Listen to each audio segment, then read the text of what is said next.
How you doing, guys? Doc Vinyl here again. Turn down the music. A little traffic going on there. So, yep, today's episode, or ruminations for today for Doc Vinyl, will be top 20 of quarantine songs. Now that we have a lot more time, so albums may be a little bit more pertinent because now we can spend more time with our music since we have more time being in the house and dealing with the current crisis. So I've picked out 20 albums that I think that would kind of encapsulate different types of music.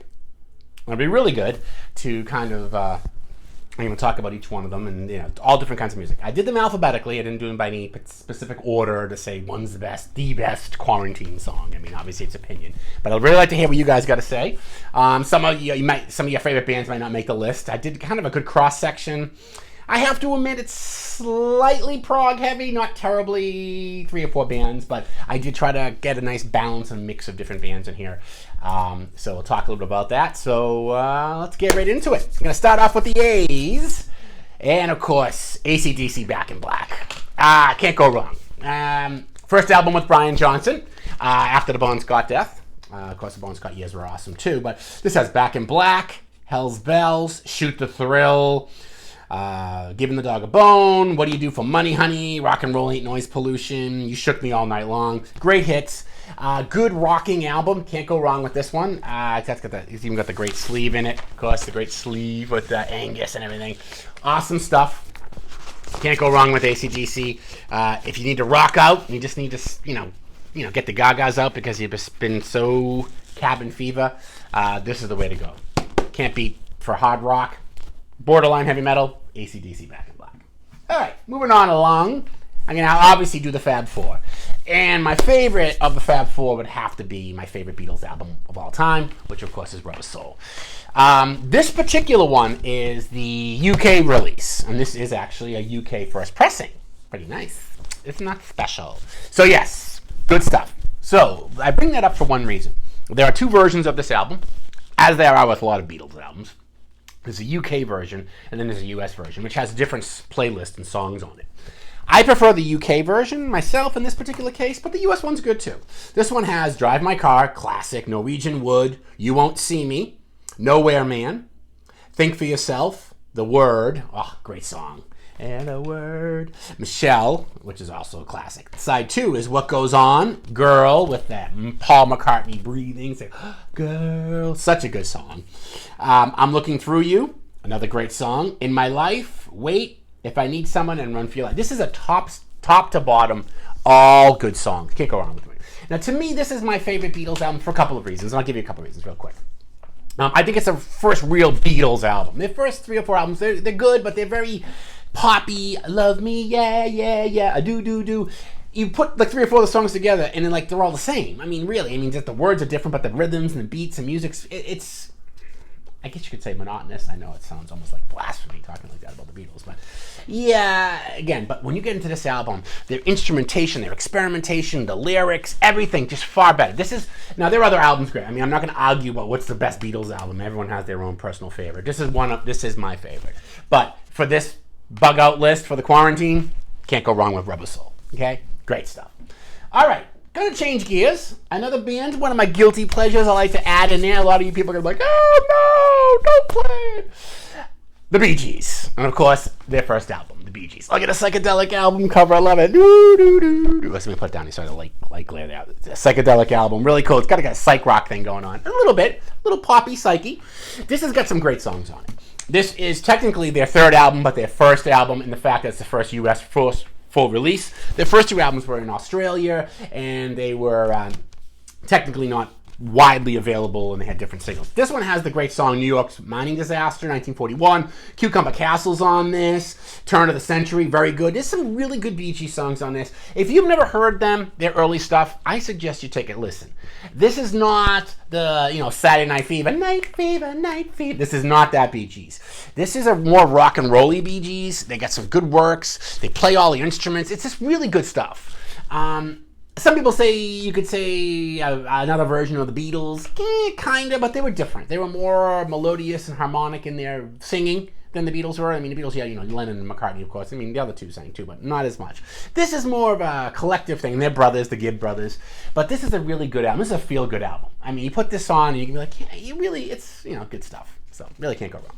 Bee Gees' first album. All right, moving right along. One of my favorites. If you want to talk the power punk era, oh my God, and she's the best, Blondie. And this is Parallel Lines. This is a great, great album. Underrated. It's got two big hits on it that everyone knows. It's got One Way or the Other, One Way or Another. Great song that's got that one on there. And of course it's got Heart of Glass. Those are the big hits, but there's a lot of other ones on this that are great that you can really hear that crisp, clean Blondie, Debbie Harry voice, what I love. Hanging on the Telephone, really good opening. I love that. One Way, another was good. Like I said, Picture This, really solid hit. I know, but I know. I know, but I don't know. Really good song. Clever use of vocals. Nice use of guitar work. 11:59 is good. Will Anything Happen is really, really good. Sunday Girl is good. Heart of Glass, of course. This is the long version. Great stuff. I'm Gonna Love You Too and Just Go Away. And this is just really such a solid album. This is the third album, I believe, by Blondie. And this is just such a solid album. And just really good stuff. I really, really like it. It's got a lot of hits on it. It really puts them on the chart. But this is kind of that new wave punk. And the thing about Blondie, though, I'm going to do a whole episode on Blondie. We'll talk about Deborah Harry and the Runaways and all the influences of the women rocker groups of the mid-'70s. They were kind of interesting because they came up in the punk scene kind of thing. And they were kind of punky, but then they went new wavy. But their music is very accessible, very good. And a lot of these hits are very memorable. Great stuff. Can't go wrong. All right. Going to go another way on number C. We're going to go with now, if you want to hear the rock and roll punky rocky, we're going to go with The Clash. Can't go wrong with The Clash. And this is their debut album, 1977. Not much to say about this. When I do The Clash, I'll talk all about it. This album's great. Mick Jones, Joe Strummer. This has got Paul Simon on bass, Torrey Crimes, and Topper Headon. Well, they called him Nicky Headon at the time, but of course he became Topper on drums on this one. Tommy Crimes plays on one of the songs too, but this is their first album. This puts them on the map. This is raw. It's got Carrera Patrones. I love that song. It's got Clash City Rockers. With the guitar intro, really good. I'm So Bored with the USA. Really cool stuff. Remote Control. White Riot. London's Burning. Great song. And then, of course, I got I Fought the Law and the Law One. Great song. Janis Jones is on this. This really good. Top to bottom, great album. Great debut album, as I've covered before. But just a great, great album all said and done. Really good. You want to rock out, that's the way to go. So, can't go wrong with The Clash. I already covered them, and we'll do a more in-depth look at that band when I do a artist feature on The Clash. Okay, next album. You guys all know me. This is a doozy of an album. It doesn't appeal to everybody, but if you want to hear some virtuoso trilogy of musicians play their asses off, then you go no further. And not a band that does it with the trickery of the studio, but a band that does it freaking live. Ladies and gentlemen, Emerson, Lake, and Palmer. Oh, can't go wrong. This is Welcome Back, My Friends, to the Show That Never Ends. A 3-set live album of ELP. I love it. Even if you don't like Emerson, Lake, and Palmer, there's one or two songs that you must like. I mean, they got Lucky Man on here, but this opens up with Hoedown. A version of Hoedown. Aaron Copland's Hoedown. And he did it on Trilogy, on the studio. He does it live. Blows the mind. Plays it so quick. I mean, it's like, oh my God. And it's like, they're not speeding it up. He's playing it live. Amazing. Jerusalem, and then Toccata. Of course, the intro to Creature Double Feature. Toccata, awesome. Then all side 2 is Tarkus. It's Tarkus live. And it sounds like the album. Even better. With a couple solos in it. And then Take a Pebble, the whole Take a Pebble trilogy of songs from the first album, amazing. The piano improvisations by Keith Emerson are amazing. The Take a Pebble, drum solos really good. Jeremy Bender and the Sheriff with some really good old-fashioned piano style playing, player piano style that he does. Carnival 9, part 1 and 2, the whole side with, Welcome Back, My Friends. Just really one of the better, even if you don't love the band, you have to at least admire the fact that this is one of the better live performances you're ever going to see recorded. It was done impeccably well. They're playing it, and their musicianship is amazing. When I do Emerson, Lake and Palmer, of course, one of my favorite bands, I'll go in depth about that. But this is definitely, if you're stuck in the house and you want to hear some music to get you going, you can't go wrong with Welcome Back, My Friends, The Show Never Ends. All right. Now, going back to a different style here, I'm going to go with the first album with Stevie Nicks and Lindsey Buckingham. And of course, that is, of course, Fleetwood Mac's album, Fleetwood Mac, released in 1975. Now, I was going to do Rumors. Everyone probably expected if you're going to do Fleetwood Mac for your quarantine list, you jump right to Rumors. Oh, I love Rumors, don't get me wrong. I like this album a little bit better. It's a little rawer. It's like them getting their feel for each other and everything. You can see the whole band right there. All the classic lineup. Post Peter Green, the post bluesy band of Fleetwood Mac. And of course, I'll talk about that when I do Fleetwood Mac because the earlier stuff's different. But great stuff. Christy McVie, Stevie Nicks. This has just got the whole thing going on right here. This has got some great songs on it. Monday Morning, one of my favorites. I love that song. Warm Ways is good. Blue Letters on this. Rhiannon is on this. Over My Head. Oh, great song. Crystal's on this. Side 2, Say You Love Me. Awesome song. Landslide, one of my favorites. And of course, I love it when Smashing Pumpkins do a cover of it too very well. World Turning, Sugar Daddy, and I'm So Afraid. Such a really good top to bottom album. The only reason this album gets overshadowed is because of the success of Rumors and all its hits. Now, what I say, one better than the other, but for this particular case, I want to dig a little deeper, get some deeper albums, deeper cuts for our quarantine list. So yeah, if you get a hold of this one, not a great album. All right. Now, back to the prog list. I'm going to do a band, G, and we're going to do Genesis. Now, you're going to expect Abacab, or Duke, or, one of the Phil Collins trio bands, but no, I'm going to go with the Peter Gabriel days, and this is one of my favorites, and if you're not familiar with it, get familiar with it. This is some great prog jamming, and of course, I'm talking about Selling England by the Pound. What a great, great album. This just has such great, great classics in it. List right there. This is early Genesis with, the Steve Hackett, Tony Banks, Mike Rutherford, Phil Collins, and Peter Gabriel. I mean, the classic lineup of the five of them. Amazing jamming on this. This album is really good. It's got some great Peter Gabriel lyrics on it. Dancing with the Moonlight Night, really good. I Know What I Like, In Your Wardrobe, is amazing. For Up the Fifth is awesome. Great instrumentals in that. More Fool for Me, which of course one of the first songs that Phil Collins sings on. And then the Battle of Epping Forest, After the Ordeal, The Cinematic Shore, and Ale of Plenty. Now, is it as good as, let's say, Nursery Crime or Foxtrot? I love those two albums too. It's of that ilk, but what I like about Selling England by the Pound, it really starts to, Fifth of First really shows it. It shows the gelling of this five-man band at its height, at its very, very height. And this is, of course, right before Lamb Lies Down on Broadway. Great stuff. Good stuff. And if you're familiar with the newer Genesis, and you hear it on the radio, you're not going to hear this on the radio. So this is a good hunker down, listen to quarantine music. All right. Next band. Debut album. I missed out on my debut album release, but this one didn't. This is just a great album. Love the Wilson Girls. And of course, we're talking about Dreamboat Annie and Heart. What an album. Great stuff on this one. Magic Man and Dreamboat Annie and Crazy on You. First 3 songs on side 1. Oh, awesome. Soul to Sea, great stuff. And Dreamboat Annie, again, second reprise. Good stuff with the Fantasy Child in the first part. Magic Man, great guitar intro, and the same with Crazy on You. Oh my God. These women are really great. Great singing, great guitar playing. Just a really, really solid band. Ann and Nancy Wilson, look at that. Just great stuff. That's why I love the albums. Just look at that. It's just so cool. And then, you got all the lyrics in here. All the lyrics of, Dreamboat Annie. Just really great stuff. This album is amazing debut album, and they really, really good. This is really good heart stuff.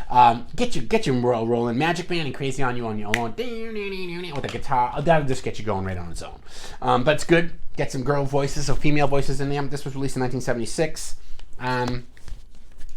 Doesn't get much better than this sometimes, when you just need that kind of pick-me-up. And Heart is really one of those bands. All right, speaking of pick-me-ups, next album is probably a classic. Everyone knows it. Everyone has it. There is not a bad song on this album. I grew up with it. I remember my mother buying this when it first came out and listening to this album ad nauseum a million times. And, of course, I'm talking about Billy Joel, The Stranger. There are other Billy Joel albums, but I picked The Stranger because we're hunkering down and you just want to have the whole thing. And you just put it on, go front to back, first side, second side, listen to the whole thing. Every song you know, you just tapping your toes and you're singing those words because you know every lyrics. Opens up with Moving Out, Anthony's song. Moving Out. I mean, come on. Everyone knows that song, Moving Out. The Stranger. Oh, can't beat it. Just the Way You Are, which is great. He wrote to his wife Elizabeth, I think, at the time. And Scenes from the Italian Restaurant, which everyone loves. That's the side 1. Great stuff. You know every song top to bottom. You know the words. Great catchy tunes. Nice hooks. Vienna, side 2. Love that song. Crazy Child, just good lyrics, well piano played ballad by Billy Joel. Only the Good Die Young. Everybody loves it. Every girl loves that one. Awesome. She's Always a Woman. Great song. Get it right the first time. That's not the same thing, baby. Great song. And then Everybody Has a Dream. Just top to bottom, lyrical, great stuff. Great Billy Joel that, we start to sing, or we sing along. And of course, if you just, if you have the album and you forget the lyrics, well, they're all right here. Look at that. Good luck trying to read them on the CD. But there you go. Billy Joel, can't go wrong. Not much to say. Now, going from Billy Joel to another well-trod classic. Of course, I'm talking about Led Zeppelin. And what album am I going to pick from Led Zeppelin? Oh, Led Zeppelin 4. Nope. I'm going to personally pick my favorite Led Zeppelin album. This is by far my favorite Led Zeppelin album. And I'm talking about Houses of the Holy. Amazing album. This alone, for the admission fee for this one alone, I would say, just The Song Remains the Same does it for me. But I mean, as we look at the Houses of the Holy, love it. I mean, just look at side one. The Song Remains the Same. Love the guitar intro on that. Great song. The Rain song, one of my favorites. Over the Hills and Far Away. I love the guitar intro with the acoustic going to electric. Just amazing. Great stuff. The Crunch. Oh my God. Great Bonham song if you want to hear some kick-ass drums. Dancing Days. Great song with the chorus on it. Day You Make It, No Quarter, and The Ocean. I mean, what the fuck? You can't go any worse than this. This is Zeppelin. Zeppelin at its best. The reason why I love this album. All right, so I'm going to give you the reason why I picked it and then pick 4 or Physical Graffiti are the more well-trod albums. To me, this is the fruition of Led Zeppelin at its peak. Led Zeppelin 1, 2, 3, and 4, great albums. 1 and 2, they're getting their feet wet. This is Zeppelin. They're here to stay. 3 is their blues album, which I love. 4, of course, big hits. Stay Where They Have in Black Dog, Rock and Roll, you know them all. Great stuff. But when we get to this album, we see a little bit more sophistication. We start seeing more introductions of John Paul Jones' usage of keyboards. Just great stuff. Great guitar playing. I love the songs. It's just really good. To me, this is the mature Led Zeppelin. And this, to me, if I want to get going, this is the song this is the album I'm going to play. All right, moving on to some psychedelic, a little progressive. I'm going to go with the Moody Blues. And one of my favorite Moody Blues albums is Days of Future Past. Look at that cover. I love that album cover. It's just so cool. It's like doo-doo-doo-doo-doo. It's like total psychedelic, psychotropic, drug-taking cover. Ooh. But yes, totally. All right, what's on this? First of all, Days of Future Past. They play with the London Festival Orchestra. I mean, seriously. Okay, folks, you got a full orchestra here backing them up. These guys are great. Justin Hayward, Graham Edge, Mike Pinder. Great band. This has got Tuesday Afternoon. Doo-doo-doo-doo. Great song. It's got Nights in White Saturn. Just such good stuff. And with the instrumentation and use of the mellotron and the orchestra playing together, it's really, this is the first, this is the second album technically by the Moody Blues, but really the first album that we really understand the Moody Blues as the Moody Blues is with Mike Pinder in it. Their first album was more of a blues covery kind of thing. It's good, but not like this. And then from here on out, their newest stuff, their stuff that comes out after this is just amazing. But you just put this album on and you can just kind of float away to the Moody Blues. I mean, they just really have a nice sound to them. Really, really good stuff. Okay, now you need to rock out. You want to hear some like kind of, not funk, but kind of like a do-do-do-do-do, get you going kind of thing. Toe tapping, sneaking Sally from the alley. Yeah, oh yeah, we're talking Robert Palmer here. One of my favorite albums by him by far. This is just amazing. I mean, look at young Palmer. He's like a kid. Oh my God, great stuff. Great album. Girls loved him. I mean, look at him. Woo! Little sex symbol running around. It's got the great trilogy of Sailing Shoes, Hey Julia, looking so peculiar, wanna handle what's between your ears. Great song. And then, of course, Sneaking Sally Through the Alley. And Little Feat backs him up, which is amazing on this. And then it's got Get Outside, Blackmail. Side 2's got How Much Fun, which is really fun. Nice soul beat going on in that one. From a whisper to a scream, and throughout all this, there's you. This is just such a good album, top to bottom. And with Little Feat in the background, it's got really a nice blues edge to it, and I love Robert Palmer's voice. Very distinctive, very good stuff. Goes on to do some stuff with Power Station and the members of Duran Duran, and of course some great stuff there. I really do. Robert Palmer's great. You know, I already covered his career, and just really good stuff. Can't go wrong with it. Definitely an upbeat album. Now, when you're ready to just kind of settle down and just sit there and just relax and just kind of let the music float you away, turn the lights off, just settle down and just relax and just listen to the music. Just concentrate on the music. That's it. And the only band to do that with, of course, is Pink Floyd. I mean, come on. Look at these boys. They look pretty serious, don't they? And this is metal. Oh, and you thought I'd probably go with Dark Side of the Moon. Nah. Metal is one of my favorites. This album is just, it's just really good. It's got side one of these days, Pillow of the Winds, Fearless, Saint-Tropez, Seamus, and then Echoes on side two. Oh my God, the music is just, they meld into each other. The use of sound staging on their part, the use of intricate sounds and instrumentation. Top notch. This is the precursor to when we're going to see what we see on Dark Side of the Moon. And of course, Dark Side of the Moon is well known. Everyone knows every song. This is a little less well known. But this music definitely is the progenitor to that Pink Floyd sound. And Metal is one of my favorite albums. It really is. I love this album, excluding the Syd Barrett stuff, which I've talked about. When I do Pink Floyd, it's going to be fun because Floyd is Floyd. I might even do it in two parts because, again, the Syd Barrett and the early stuff and then the post-Dark Side of the Moon stuff, which, of course, is a whole different period. And, of course, the tragic events of Roger Waters and David Gilmour and what happened and everything. But, yeah, but just check that out. I mean, look at that. And then, of course, the cover photo. I mean, Metal is one of my favorite albums and just really is just an amazing, amazing album. And you can't go wrong with it. And this is just a mellow album. Just take it right out there. All right, next one. Moving right along. Got to cruise because I see what's going on here. Queen, Night at the Opera. Can't beat it. Bohemian Rhapsody. Mamma mia. Can't go wrong. Just, come on. It's Queen. Need I say more? You want to hear Freddie Mercury sing 19-part freaking vocals? This is the way to do it. I mean, just look. Come on. Death on Two Legs. Lazing on a Sunday afternoon, then it goes, I'm in Love with My Car, of course, the Roger Taylor song, gotta love it. This has just got great stuff. Bohemian Rhapsody, and then if you got You're My Best Friend, which of course written by John Deacon for his wife. Awesome song. Just great album, top to bottom. I love it because this is the first album after their first three albums, which are Queen 1, Queen 2, and Sheer Heart Attack. This really gets them going, and this has Bohemian Rhapsody, and that's just in itself worth the admission. And on vinyl, sounds amazing. Okay. Getting into some rock and roll bluesy kind of band, we had the Beatles, so we got to have the Rolling Stones. Now, this isn't your typical Rolling Stones album. This is an early one. This is Aftermath. This one is the American release, which has Painted Black on it, which itself is great. Stupid Girls on this. Lady Jane. Under My Thumb. Great song. Don't You Bother Me. Think. Flight 505, which is an underrated great guitar song written by Keith Richards. High and Dry, It's Not Easy, I'm Waiting and Going Home. Just a great, real early, I love the early Stones. This stuff is just amazing. I mean, I love all the Stones, but this is my favorite period of them. And on early Aftermath, one of my favorite early albums. Just great stuff. Just put it on and just like, Nick and Keith and the whole band rock it out, baby.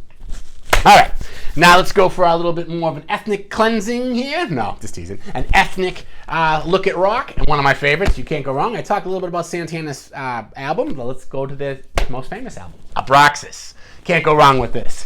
Greg Rowley. This is pre-Neil Sean, because Neil Sean's on the second album. Just a great album. This is Santana's second album. Oh my God, what is on this? Oh my God, Singing Crying Beast, Black Magic Woman. Can't say much more than that. Oye Como Va. Love it. Incident at Neshaba, really good. Side 2, Sia Cabot was really good. Mother Daughter, awesome, by Greg Rowley. Sambati, a great instrumental and Hope You're Feeling Better. Great heavy guitar and Hope You're Feeling Better by Carlos Santana and Neil Nicoya. Great album, top to bottom. Get you going. The beats and rhythms, the Latin beats and rhythms are just so awesome. It just fills the house with freaking goddamn energy. Awesome. Okay, moving along to one of the classics. Not my favorite artist, but this album is by far his masterpiece. And of course, I'm talking about Born to Run. Can't go wrong with Born to Run. This is one of those albums that, from the beginning, top to bottom, is a slice of Americana. It's kind of like Don McLean's American Pie. I mean, we got Thunder Road on this, and then it goes into 10th Avenue Freeze Out. 10th Avenue Freeze Out. Great song. Backstreets. Night, and then Born to Run, She's the One, Jungle Land, Meeting Across the River. I mean, the imagery that Bruce Springsteen comes up on this album, this is his masterpiece. His other stuff is decent, but this to me is just one of his best. This is the Great East Street Band, Clarence Thomas, all the others. This is just great stuff. Everyone knows the songs. Can't go wrong. It's Bruce Springsteen. You want to get that Americana going, you put some Bruce Springsteen on. Now we're going to go back to the band I opened up with. A band that a lot of people don't listen to, but Traffic. And of course, Low Spark of High Heel Boys. Oh my God, the psychedelic album here. Oh my God, look at this. Just amazing. This is Traffic's 4th album. One of my favorites. that's why I included it. I just think it's really good because it's got a lot of good songs on it. It's got Low Spark of High Heel Boys. It's got Light Up or Leave Me Alone. Great stuff. Hidden Treasure. That's side one. Rock and Roll Stew, Rainmaker, and Many a Mile to Freedom. This is just some great, great music. Great rhythmic patterns. Amazing percussions. And Stevie Wonder's vocals. Insane. This is Low Spark of High Heel Boys. I think is probably one of the best albums by Traffic. Now, I love all their stuff. The later stuff, not so much, but I love all their early stuff. Their first 4 or 5 albums is great. I will do an in-depth on Traffic and talk all about them with Dave Basie and Rick Crack and the whole band and Jim Capaldi and stuff. But this is just really good, okay? I'm running out of time, so I want to get going and do our last album. And, of course, last but not least, The Who. And what am I going to pick by The Who? Well, I could pick Who's Next. It's got all the hits on it. I could pick Tommy. No. We're going with Quadrophenia, baby. Quadrophenia is just really good because this is going to force you to spend some time with the story of Quadrophenia and the whole album side here. Going I'm the Sea, The Real Me, Quadrophenia, Cut My Hair, The Punk Meets the Godfather, I'm the One, Sea and Sand, 515. This is just a great album. You put it on, you listen to it top to bottom, the whole side, all 4 sides. Just great because it's a double album. So that's my top 20. I'd like to hear what your top 20 is. I mean, you may not agree with that, but those are sort of reasons why I gave you why they're pretty good songs to play while you're in quarantine. Those are my quarantine hits. I'm going to go back to our regularly scheduled show in next week, and I'm going to go back to bands and go do some coverage of bands. But Max J Records here, just giving you a little shout out there. He's still doing some auctions, so please join up. We have a new record hub, which is a new discussion board list that we put on about vinyl, and hope you guys could join it. It'd be great. It'd be awesome. Give us a like. Please subscribe. And I'd like to hear what your favorites are. And I hope you guys stay safe. And I'll see you next time.